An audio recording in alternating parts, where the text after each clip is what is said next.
अस्सलाम वालेकुम, कैसे हैं आप सब। तो आज हम स्टार्ट करने जा रहे हैं एक्सरसाइज 12A का क्वेश्चन नंबर 4। तो मेरे पास ये थिंक न्यू सिलेबस मैथमेटिक्स की बुक 1 है और उसका ये चैप्टर नंबर 12 चल रहा है। मैंने इस चैप्टर के नेम से एक सेपरेट प्लेलिस्ट बनाई हुई है, उसका लिंक भी नीचे डिस्क्रिप्शन में दिया हुआ है ताकि आप लोगों को इस चैप्टर से रिलेटेड तमाम सोल्यूशंस एक जगह पर आसानी से इसी प्लेलिस्ट पर मिल सकें। इसके अलावा आपको डिस्क्रिप्शन में मेरे सोशल अकाउंट्स के लिंक यानी मेरी फेसबुक प्रोफाइल, मेरी इंस्टाग्राम प्रोफाइल और मेरा ईमेल आईडी भी मिल जाएगा। आप इन्हीं अकाउंट्स के थ्रू अपने क्वेश्चंस को, सजेशंस को मुझ तक भी पहुंचा सकते हैं। तो आइए स्टार्ट करते हैं क्वेश्चन नंबर 4 को। तो आपको सामने स्क्रीन पर दो डिफरेंट इमेजेस नजर आ रही हैं। एक लेफ्ट वाली इमेज में आप देख सकते हैं क्वेश्चन नंबर 4 की स्टेटमेंट मेंशन्ड है और नीचे एक फिगर बनाकर दी गई है। पहले हम स्टेटमेंट को रीड करेंगे, समझेंगे, इस ट्राइंगल से रिलेटेड हाइट को समझेंगे, उसके बाद हम इसका सोल्यूशन स्टार्ट करेंगे। तो आइए पहले स्टेटमेंट से स्टार्ट करते हैं। तो यहाँ पे लिखा हुआ है the figure shows a triangle XYZ। तो आपको कहा जा रहा है कि नीचे जो फिगर बनाकर दी गई है वो एक ट्राइंगल XYZ की है। आप देख सकते हैं इस फिगर में कि यहाँ पर X मेंशन्ड है, यहाँ पे Y वर्टेक्स मेंशन्ड है, यहाँ पे Z वर्टेक्स मेंशन्ड है और इन तीनों वर्टेक्स को अगर मिला दिया जाए तो एक ट्राइंगल बन रहा है जिसका नाम रखा गया है XYZ ट्राइंगल। और इस ट्राइंगल को उन्होंने ब्लू लाइंस के साथ यहाँ पर बनाया है। आगे लिखा हुआ है such that YZ is 2.48 centimetre और वो कह रहे हैं कि इस ट्राइंगल की एक साइड है YZ जिसकी लेंथ है 2.48 सेंटीमीटर। आप देख सकते हैं इस ट्राइंगल में यहाँ पर Y से लेकर Z तक जो लेंथ बनती है वो 2.48 सेंटीमीटर दी गई है। ये इस ट्राइंगल की एक साइड की लेंथ आपको बता दी गई है। आगे लिखा हुआ है if the area of triangle is 2.31 centimetre square. तो अब आपको इस ट्राइंगल का एरिया भी बताया जा रहा है जो कि है 2.31 सेंटीमीटर स्क्वायर। ट्राइंगल के एरिया से मुराद है कि इन ब्लू लाइंस के दरमियान, इनके इनसाइड जितना भी रीजन बनता है ये तमाम का तमाम इस ट्राइंगल XYZ का एरिया ही है। इसके एरिया को शो करता है जो कि आपको बता दिया गया है 2.31 सेंटीमीटर स्क्वायर। आगे लिखा हुआ है find the length of WX। तो आपने WX की लेंथ फाइंड आउट करके दिखानी है और आप देख सकते हैं WX की जो लेंथ है वो इस ट्राइंगल के बाहर है, इसके आउटसाइड है। तो ये जो W से लेकर X तक डॉटेड लाइन यहाँ पर बनाई गई है यही लेंथ आपने फाइंड आउट करके दिखानी है। और ये WX की लेंथ बेसिकली परपेंडिकुलर है। परपेंडिकुलर का मतलब एक ऐसी लाइन या एक ऐसी लाइन सेगमेंट आप कह लें जो कि 90 डिग्री का एंगल बना रही हो किसी और लाइन या लाइन सेगमेंट के साथ। तो ये WX एक तरह का परपेंडिकुलर है। किसके ऊपर परपेंडिकुलर है? ये बेसिकली इसी XYZ ट्राइंगल की एक साइड के ऊपर परपेंडिकुलर है जिसको एक्सटेंड किया गया है। और अगर आप देखें ये XYZ ट्राइंगल, इसमें इसी जो साइड थी YZ इसको एक्सटेंड किया गया है आगे रेड डॉटेड लाइन के साथ। आप देख सकते हैं इसको आगे डॉटेड लाइन के साथ एक्सटेंड किया गया है। तो ये WX बेसिकली इसी एक्सटेंडेड साइड के ऊपर परपेंडिकुलर बन रहा है और ये इस ट्राइंगल के है भी आउटसाइड। इसी की लेंथ आपने फाइंड आउट करके दिखानी है। तो अब हमने यहाँ पर इस लेंथ को फाइंड आउट करने के लिए पहले ये समझना होगा कि ट्राइंगल की हाइट किसको बोला जाता है। जब आप ये समझेंगे कि ट्राइंगल की हाइट क्या चीज होती है तभी आप इस क्वेश्चन को और अच्छे तरीके से समझ भी पाएंगे तो कर भी पाएंगे। तो अब आपने इस वाले इमेज के ऊपर फोकस करना है जो चीज़ें मैं आपको यहाँ पर बता रहा हूँ। तो देखिए यहाँ पर 3 डिफरेंट ट्राइंगल्स आपको बनाकर दिए गए हैं और उनमें उनकी बेस और हाइट को शो किया गया है। तो फॉर एग्जांपल सबसे पहले हम इस A वाली फिगर को देखते हैं। मैं खुद से इसके वर्टेक्स का नाम रख रहा हूँ A, इधर इस एक वर्टेक्स का नाम रख रहा हूँ B और इधर इस एक वर्टेक्स का नाम रख रहा हूँ C।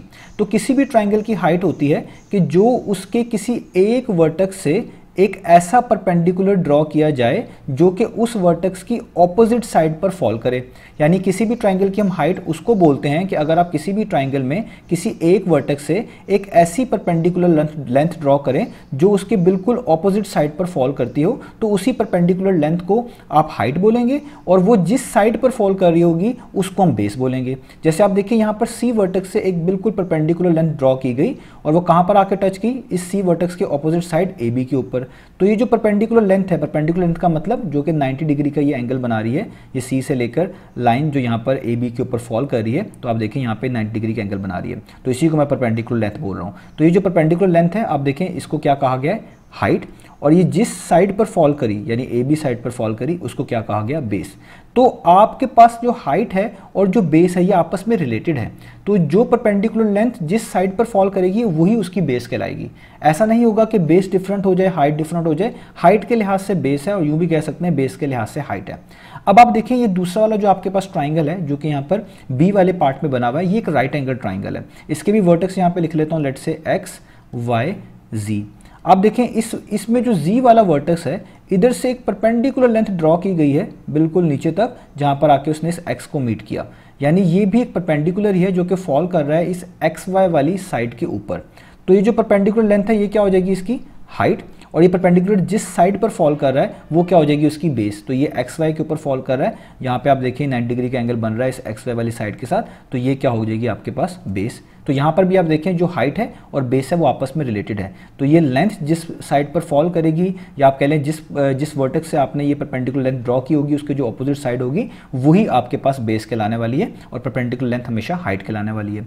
अब ये था एक राइट एंगल ट्राइंगल कि उसमें एक एंगल 90 डिग्री का था। अब इससे आगे चलें, एक और ट्राइंगल यहाँ पर बना हुआ है, तो इसका नाम भी हम कुछ रख लेते हैं। लेट से इस वर्टेक्स का नाम रख लेते हैं M, इस वर्टेक्स का नाम रख लेते हैं N, और इसका नाम रख लेते हैं O। अब ये ट्राइंगल एक तरह का ऑब्ट्यूज एंगल ट्राइंगल है। ऑब्ट्यूज एंगल ट्राइंगल ऐसे ट्राइंगल को बोलते हैं जिसमें एक एंगल 90 डिग्री से बड़ा आ रहा होता है। तो फॉर एग्जांपल हम मान लेते हैं समझने के लिए कि ये वाला जो एंगल है ये 90 डिग्री से बड़ा बनता है, तो ये एक ऑब्ट्यूज एंगल ट्राइंगल है। तो इस सिनेरियो में हाइट इसके आउटसाइड भी हो सकती है। वो कैसे? आप देखिए जो O वर्टेक्स है यहाँ से उन्होंने एक बिल्कुल स्ट्रेट लाइन, जिसको हम परपेंडिकुलर ही बोलेंगे, वो ड्रॉ की है, डॉटेड लाइन, और वो यहाँ नीचे तक आई है। इसका नाम मैं रख देता हूँ कोई K पॉइंट, यहाँ K तक आई है। और ये K पॉइंट किससे जुड़ा हुआ है? ये इसी ट्राइंगल की साइड को एक्सटेंड करके यहाँ तक जोड़ा गया है। जैसे आप देखें ये M से लेकर N तक साइड थी इस ट्राइंगल की, और इसको डॉटेड लाइन के साथ एक्सटेंड करके यहाँ K तक लाया गया है। तो अगर आपके पास कोई ऐसा ऑब्ट्यूज एंगल ट्राइंगल आ जाता है तो उसमें यही ट्राइंगल की हाइट आउटसाइड भी हो सकती है। देखिए चीज़ वही है कि O वर्टेक्स से एक परपेंडिकुलर ही ड्रॉ किया गया है, और वो जिस साइड पर फॉल किया गया है, बस फर्क ये है कि उस साइड को एक्सटेंड किया गया है डॉटेड लाइन के साथ। तो यहाँ पर ये जो MN वाली साइड थी इसको डॉटेड लाइन के साथ एक्सटेंड किया गया, तो तब जाकर वो K पॉइंट पे मीट करी। तो इस ट्राइंगल की हाइट ये कहलाएगी, ये परपेंडिकुलर लेंथ कहलाएगी। तो आपने ये देखना है कि ये हाइट इनसाइड भी हो सकती है, और इस तरह के सिनेरियो में, इस तरह के ट्राइंगल में ये हाइट आउटसाइड भी हो सकती है। लेकिन अगर आप इसको हाइट बोल रहे हैं तो उसके लिहाज से इसकी बेस मानी जाएगी। और आप देखें बेशक ये हाइट आउटसाइड है, इसकी बेस यही है MN, जो कि ब्लू लाइन के साथ यहाँ पर बनाई गई है, और उस पर मेंशन भी किया गया है कि यही बेस है। तो इसी को एक्सटेंड करके आगे यहाँ K तक भी लेके आया गया है। तो हमारे पास जो क्वेश्चन है वो भी कुछ इसी तरह का है कि हमारे पास जो ट्राइंगल है उसकी जो एक तरह की परपेंडिकुलर लेंथ है वो आउटसाइड ड्रॉ की गई है WX की फॉर्म में। यानी हमारे पास इस ट्राइंगल की जो हाइट है वो ये WX है। अब बेस किसको बोलेंगे? बेस इसी को बोलेंगे जिस पे ये हाइट फॉल कर रही है। तो आप देखें ये फॉल कर रही है इधर इस वाली साइड के ऊपर, और ये साइड डॉटेड लाइन के साथ कनेक्ट की गई है WG के साथ। इसका मतलब ये हमारी पूरी WG साइड जो है ये एक तरह की बेस का रोल प्ले करेगी। ये हमारी बेस होगी और ये इसकी हाइट होगी, बिल्कुल ऐसे ही जैसा मैंने आपको यहाँ पर C वाली फिगर में समझाया। तो अब हम इसको फाइंड आउट कैसे करेंगे? तो हम फाइंड आउट करेंगे, हमें क्योंकि एरिया गिवन है ट्राइंगल का, जो चीज़ गिवन होती है उसी से रिलेटेड चीज़ यूज़ कर लेते हैं। तो एरिया ऑफ ट्राइंगल गिवन है, तो एरिया ऑफ ट्राइंगल का फॉर्मूला ही यहाँ पर यूज़ करेंगे। तो हम यहाँ पे लिखेंगे कि जो एरिया है इस ट्राइंगल का, एरिया ऑफ अ ट्राइंगल, उसका फॉर्मूला क्या होता है वो मैं आपको बता चुका हूँ। वो होता है 1/2 multiply by base multiply by height. तो ये हमारे पास ट्राइंगल के एरिया का फॉर्मूला होता है। अब आपने जस्ट इसमें वैल्यूज पुट करनी है। तो देखें ट्राइंगल का एरिया आपको बताया गया 2.31, यहाँ पे लिख लें 2.31 इक्वल्स टू का सिंबल, आगे 1/2। बेस किसको बोलेंगे? तो देखिए बेशक हमारे पास जो C वाले पार्ट की तरह, यहाँ C वाली फिगर की तरह यहाँ पे सिनेरियो है कि हमारे पास जो ट्राइंगल है इसकी जो ये परपेंडिकुलर लेंथ है, ये जो हाइट है ये आउटसाइड है। तो हम इसी को हाइट के तौर पे यूज़ करेंगे। क्यों यूज़ करेंगे? क्योंकि हमारे पास फाइंड आउट भी करने वाली चीज़ यही है, हमें WX को कहा गया है फाइंड आउट करना। तो हम हाइट की जगह ये यूज़ कर रहे हैं अगर आउटसाइड वाली, तो इसी के मुताबिक बेस होगी। तो बेस क्या है? वो है इसकी नीचे वाली साइड। ये साइड किससे जुड़ी हुई है? ये साइड जुड़ी हुई है YZ वाली साइड के साथ, इसको एक्सटेंड करके बनाया गया है। तो ऐसे सिनेरियो में जो एक्सटेंडेड साइड होती है यही बेस मानी जाएगी। तो बेस आपकी हो जाएगी 2.48, जो यहाँ पर आपको मैंने बताई भी है, ये आपकी हो जाएगी बेस। और हाइट क्या हो जाएगी? ये आउटसाइड वाली लेंथ जो कि परपेंडिकुलर है, जो कि 90 डिग्री का एंगल बना रही है इसी एक्सटेंडेड साइड के साथ। तो ये इसकी जगह पे आप हाइट की जगह पे क्या लिख देंगे? WX। अब आपने जस्ट इसको आगे फर्दर सॉल्व करना है। तो यहाँ पर आप देखें ये 2.31 वैसे का वैसे ही आ जाएगा, इक्वल्स टू का सिंबल, यहाँ पे 2 1 टाइम्स 2 होता है, आपको पता है। इधर भी 2 1 टाइम्स 2, और डेसिमल वैसे ही 2 2 टाइम्स 4, और आपके पास 2 4 टाइम्स 8, यानी 2 1 टाइम्स 2 हो गया, और 2 को 1.24 से मल्टीप्लाई करेंगे तो 2.48 आ जाएगा, यानी ये पूरा का पूरा कैंसिल आउट हो गया। तो इसका मतलब 1.24 बचा और यहाँ पे 1 बचा। 1/1 का मतलब होता है 1 ही। तो 1.24 को 1 से करेंगे तो आपके पास आएगा 1.2। तो अब हमारे पास देखिए 1.24 आ चुका है। 1.24 मल्टीप्लाई बाय 1 करके 1.24 आया, आगे मल्टीप्लाई का सिंबल वैसे का वैसे ही, और WX वैसे का वैसे ही। अब हमने इस WX की लेंथ फाइंड आउट करनी है, तो 1.24 को यहाँ से हटाना पड़ेगा। तो 1.24 यहाँ पर मल्टीप्लाई हो रहा है, इक्वेशन के लेफ्ट साइड पर जाकर 2.31 को डिवाइड करेगा, यानी उसके इस तरीके से नीचे लिखा जाएगा। और यहाँ पे हमारे पास सिर्फ क्या रह जाएगा? x। अब आपने यहाँ पर डिवीजन कर लेनी है, तो आप डिवीजन इस तरीके से भी कर सकते हैं, इसके दोनों मेथड हैं, आप कैलकुलेटर से भी कर सकते हैं, डेसिमल को रिमूव कर लें, उस तरह आप इसकी डिवीजन कर लें। तो यहाँ पर हम इसको थोड़ा सा करते हैं सॉल्व। तो आपको पता है कि जब भी इस तरह फ्रैक्शन आ रही हो, डिनोमिनेटर में आपके पास डेसिमल वाली वैल्यू हो, तो आप इसको होल नंबर वाली वैल्यू में कन्वर्ट करते हैं, यानी डेसिमल यहाँ से हटाते हैं। तो डेसिमल हटाने का मतलब यहाँ पर यह है कि आप इस डेसिमल को बिल्कुल 4 के आगे ले जाएंगे, बिल्कुल एंड पे ले जाएंगे, ताकि एक होल नंबर जैसा दिख जाए। तो आप यहाँ पे से डेसिमल हटाएंगे, पहले इधर लेके आएंगे 2 के आगे, और फिर इससे हटा के इसको 4 के आगे ले जाएंगे। तो जब किसी नंबर के लास्ट में डेसिमल आ जाता है तो वो एक तरह का होल नंबर आप कह लें पढ़ा जा सकता है, इसको आप जस्ट 124 पढ़ेंगे।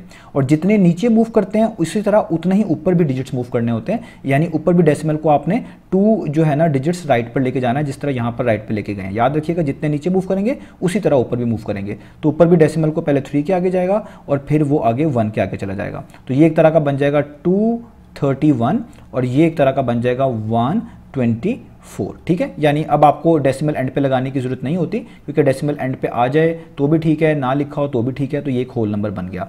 अब जस्ट आपने इनकी डिवीजन करनी है, तो हम यहाँ पे कर लेते हैं। तो 231 डिवाइडेड बाय 124। तो जाहिर बात है 124 को अगर मैं 2 से मल्टीप्लाई करूंगा तो इस नंबर से तो बड़ा ही आएगा। तो 124 को 1 टाइम्स करना पड़ेगा, ताकि यहाँ पे क्या आ जाए, आपके पास 124 आ जाए। अब ये जो 231 है आपके पास, और ये जो 124 है, इसको आपको माइनस करना पड़ेगा। तो ये आपके पास माइनस करने के बाद आएगा 107।